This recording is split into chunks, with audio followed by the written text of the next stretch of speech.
What's up, fight fans? This is Counterpunch with Counterpunch Boxing News, and I have some new news concerning Dillian, the body snatcher, Whyte. Dillian Whyte states that Deontay Wilder is an idiot for firing Mark Breland. Whyte says Breland was one of the people on Wilder's team who knew boxing best. It's not exactly a surprise for former heavyweight champion Deontay Wilder parted ways with trainer Mark Breland, as he openly pointed the finger at Breland for throwing in the towel against Tyson Fury in the rematch, but not everyone in the sport thinks that was such a great move. Dillian Whyte, for example, has come out to tell Sky Sports that he was foolish to part ways with Mark Breland. And he says this verbatim. He says, "I think it's the worst mistake he's ever made because Mark Breland is the only person in his team that actually was a boxer and was actually a world champion. He was the only person that didn't care about money or fame. Deontay Wilder is an idiot. He clearly can't see it. Good luck to him.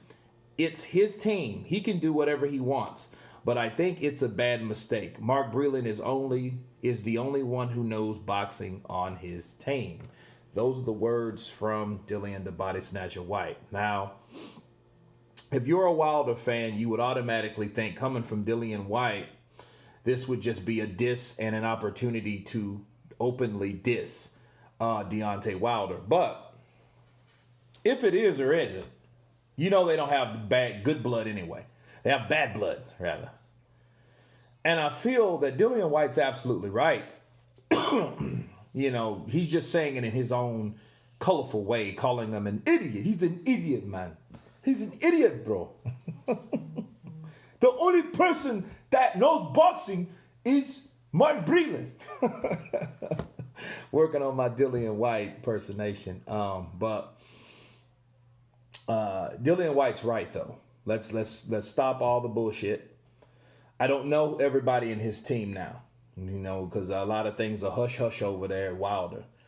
But to fire Mark Breland when he's the only one that knows the basics, okay, and knows boxing, okay, that would be the last person you should fire. See, I think he does the opposite of certain things that he should do. You know, and I have a brother like that. If you tell him to do one thing, he'll do the opposite of what you told him to do, because that's the way he is, you know. But looking at Wilder's situation, you got JD's as a manager, and he was some type of, investigator. I forget what he was. He was not a boxing trainer, though. Okay, he owned a gym. That's how he's like part owner, and he became interested in Deontay. And I think he helped him in ways other than boxing. However, you don't need that guy. That's why I think he's a half boxer. But that also means he's not experienced being a boxing trainer. You know, and a lot of things just don't add up with JD's. Me personally looking out, pointing them out, as I did again and again.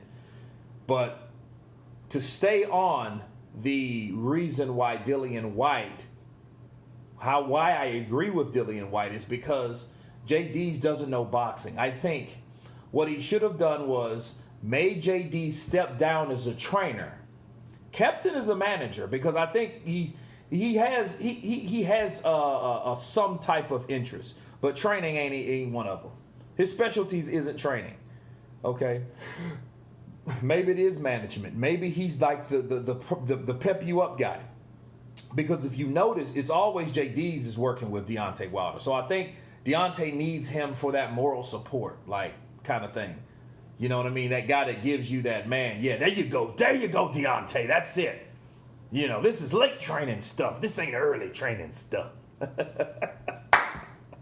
You know, stuff like that. And, you know, and I think he gels with Wilder because him and Wilder are they have boisterous personalities. So if you look at it like that, now you can kind of look at it in a different angle. Like, okay, well, JD's and Deontay Wilder just might gel.